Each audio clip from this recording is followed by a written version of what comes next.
थगायनायनि बाथ्रा बुंदों बिथां Gobinda Chandra Basumatary deputy chief UPPL नि ना BTR नि बिथाङा थगायनाय माने सोर थगायदों नोंनो थगायदों नोंनो थगायग्रा रायजो राजाखौ थगायग्राया नोंनो आरोबाव मा थाबावनो हागौ आरो NDFB नि सेंग्राफोरखौ थगायनाया सोर थगायदों नों थगायदों नाम्बार 1 NDFB नि सेंग्राफोरखौ थगायग्राया नोंनो रावबो थगायाखै राजखान्थि दोलो गोदान दानायावहाय हेंथा जानांगौ नोंहा माथो गोनांथि दं नोंसोरनि थाखायनो बे राजखान्थि गोदानखौ दानो गोनां जाफिनदों दानायाथ' दाथाराखै दिनैसिमबो सावरायजेनहांदों फार्स्ट राउन्ड सेकेन्ड राउन्ड दंबावोसो मिथिबाय दासो फार्स्ट राउन्ड थांबाय सेकेन्ड राउन्ड दासो सेकेन्ड राउन्डआव हाबनानै दं थार्ड राउन्ड बाथ' बे फाइनालसै बियो मिथिबाय जायनि जाहोनाव थार्ड राउन्डआव थांनो गोनां जानानै फैदों दा पलिटिक्स गोदान राजखान्थि दोलो गोदान दानांगौआ बेफोरो दाया नोंसोरनिनो थाखाय जाजोबदों मिथिबाय नोंसोर जुदि मोजां रेसपन्ड होयोमोनबा मोजाङै जुदि नों नायोमोनब्ला मोजाङै जुदि गोजोनै सानोमोनबा बेफोरबायदि राजखान्थि दोलो गोदानखौ दानांगौनि जेबो दरखार गैयामोन दानि जायफोर सावरायदों राजखान्थि गोदान दानायनि सायाव बेफोरखौ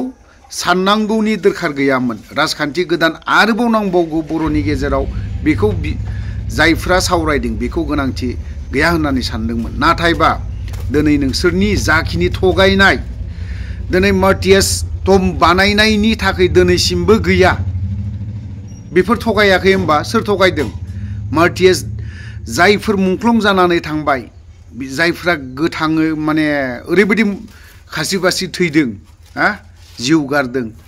बेफोरनि सायाव दिनै नोंसोरो डिपुटि चिफ जादों BTR नि बे थगायनाय नङा होनबा बेफोर थगायनाय नङा माब्ला जागोन हा एलटमेन्ट होनायनि खोथाखौ बुंदों हाखौ एलटमेन्ट होबाय होननानै खोनादों जोङो किन्तुबा दिनैसिमबो मानो जायाखै मानो दिनै बाउन्डारिखौनो होनायनि खुनु थांखियानो गैया खुनु दिनैसिमबो लुफेराखै माब्रै जाखो बेफोरो ना गबिन्द चन्द्र बसुमतारी बेखौ थगायाखैबाथ' दिनै खै बोसोर थांखो दिनै नोंसोरनि भ्यालिडिटियानो जोबनो थांगासिनो दङ बेफोरखौबो लुवाखै आरो BTR एकर्ड दफाफोराव जाखिनि लिरनाय दं बर्मा कलेजाव बर्मा बायदियाव उपेन्द्रनाथ ब्रह्मनि मुङाव मोनसे कलेज लुफुंनायनि खोथा माबा एग्रिकालसारनि इन्जिनियारिं कलेजनो माबा माबि लुनायनि आग्रुं बाग्रुं लुनायनि बाथ्रा दंमोन बेफोरखौ थगायाखै माखौथ' थगायदों बेफोरनो ना थगायनाया नोंसोरनि बे डिपुटि चिफआ थगायनाया जायनि जाहोनाव दिनै बेफोरबायदिनि थाखायनो गोदान राजखान्थि दानो गोनां जाना फैनाया आरो रायजो राजाया सापर्ट दं नोंथाङा जेरैबायदि बिसोरजों रायजो राजा सापर्ट गैया होनना बुंदों नोंजोंनो गैसिना मिथिबाय नोंजोंनो गैसिना जिहेतु नोंनि भटखौ दिनै BPFआबो बोगोन आरो BJPआबो बोगोन आरो गोदान राजखान्थि दोलोनि आफादनि जाय केन्डिडेट बेफोरबो बोगोन नों लाथिख' जानो थांगासिनो दङ नों भट थसेबो मोननाय नंला नोंनि गियान आखल आखु बे बैसोआव जे आखल आखु खोन्थादों नोङो बे मुहूर्तआव बयनिख्रुइ लाजिनांथावनासिन नोंनो BTRआव नोङो बे आखल आखु जाय जिनिसखौ खोन्थानाङा बेखौ खोमा हाबजोबनानै दङ बुंनांगौ दरखार गैया बे बैसोआव जोंनि बिबथैनि बैसोनि समान राजखान्थिया नों बुंबाबो सोलिया नोंनि भटआ जोबनो थांगासिनो दङ आरो नोंनि UPPL निबो होगोन किन्तु नोङो डिपुटि चिफ हिसाबै नोङो टिकेट मोनगोन ना मोना आंहा सन्देहसो दङ सानजाराङाथ' मोनखाला आरो ओरैहाय सावरायग्रायाबोथ' मोनखाला आरो ओरै MLA बुंनो थाङोब्ला बड'सानिया भुपेन बर'निया बिनि समस्थियानो जोबनानै दङ समस्थियानो गैलाफोरबायदि जानानै दङ मा बिलाय मानि सरखार गोदान जाखो बेफोरलाय मा जाबावनांगौ दा भुपेन बर'नि कन्डिशना सानबावदो गबिन्द चन्द्र बसुमतारी डायनामिक लिडार आसुर थासुर गासैबो बर' जाथिनि सिन्था खालामग्रा नोंनिया जोंबोथ' जेबो सिन्था खालामग्रा नङा खानाय थानाय गासैबो एभ्रिथिं थैनिबो थै बाब थै हाबना थानाय बर' जाथिनि सिन्था खालामग्रा मोनसे बुस्थुखौ सानखा न' सिङाव जुदि माबा मोनसे आलमारिया जुदि उरि जायोब्ला बेखौ बर'ना गारखायो गद्रेज थद्रेज गोदानसो सोफिनो गोलाव बाथ्रा बुंबाय गोलाव खोथा बुंबाय गबिन्द चन्द्र बसुमतारीनि सायाव माखासे बुंबाय थानोबो लाजियो मालाबा आरो बुंबावगोन सम फैयोब्ला BJP नि सासे गोख्रों लिडार पुरा लिडार थार बिफोरो जेखियानो जाया मानो BJP आ एबाराव BTC इलेक्शनाव एक्सट्रायै गेलेनायनि माखासे बाथ्राखौ फोरमायदों जोंना नै BTR नि CM आ मित्रजोट আছে আমি BTC কাউন্সিল তো মিত্রজোট ভাবে ইলেকশন তো খেলিম এই মিত্রজোট जानो थांगासिनो दं नायदो नैबे सोर बियो BJP नि मा बुंदों नायनानै लादो एसे मा बुंखो एबाराव दै गांबायना एबाराव UPPL आ दै गांबाय मोजां दै गांगोन भटआथ' मोजां रोखोम गावगोन थांनो हागौ नो डाउट बिसोरनाव थांखागोन मानो होननानै बुङोब्ला आं माबा मोनसे मोनगोनदां सुबिदाखौ लानोथ' थांखागोन बे स्वाभाबिक थांथोन थावबो बिसोरनि भटआ गैला एबारावहाय थांनाय बाराव 9था देरहादों माबा बेसे देरहादोंमोनथाय 12था ना 11था बेफोरबायदिबानोल'नो देरहादों एबाराव खमायसिनबावगोन 8था बा 7थासो ल'नो मोननो हागौ बिसोरो UPPL आ बाद बाकी गुबुना देरहाजोबलां एकदम मोजां माबायाव थांगोन UPPL आ हाइस्ट थांगोन 6था 7था बिनि बारा थाङा गैया बारा गैया एबाराव BJP निख्रुइबो गैथारसिना एबारावहाय BJP आ रासिन बोगोन UPPL नि भटखौ लांजोबगोन एबारावहाय थाङै थुङै जिर'बो जाहैनांगौ थाङै थुङै बे BPF नि चिफ बारग' हाग्रामा महिलारि सार बिसोर हाइस्ट मार्कआव देरहायगोन नम्बर 1 आव BPF थाहैगोन नम्बर 2 आव BJP 3 नम्बरावसो थाहैगोन बायदि मोनदों रागा जोंदों एबारावहाय UPPL नि सोद्रोमाफोरा रागा जोंगोन एबार कमेन्टआथ' बिराद गाज्रि फैखासिगोन आं मिन्थिगौ फैथोन एबाराव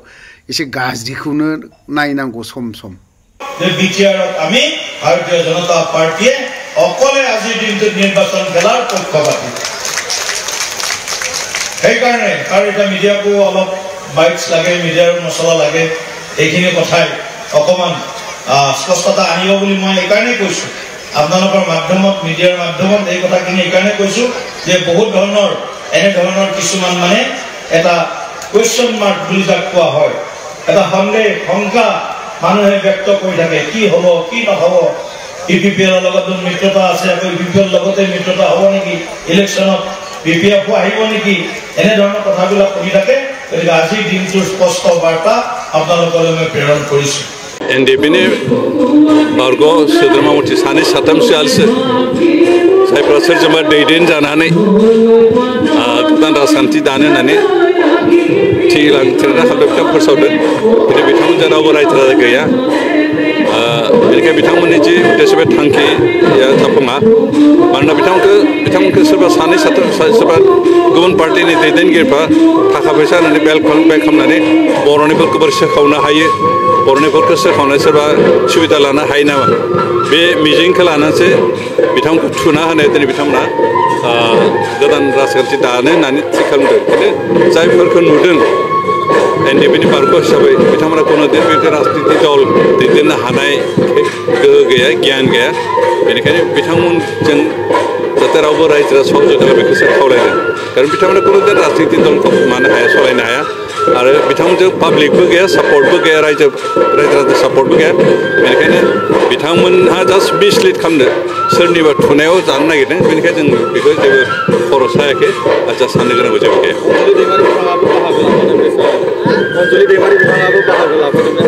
अनजलि दैमारियाथ' नों BPF नि मानसिखा BPF नि पार्टिनि जेनेरेल सेक्रेटारि दिनै बिथाङा गावनि पार्टिखौनो थगायदों गावनि पार्टिखौनो लेंदानायखौ नुदों कारण बिथाङा इतिमध्य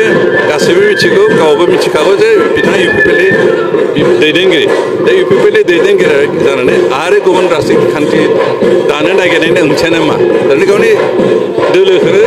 बियो थगायदों आरो थगायनानै सुबिदा लानो नागिरदों सोरबा बिनो फैसा होदों फैसाजों बायजानानै बर'निफोरखौ सेरखेबा खालामनाय मोनसे नाजानायल'सो बेबायदि जाया बेनिखायनो जों खर' सायाखै जों गियाखैबो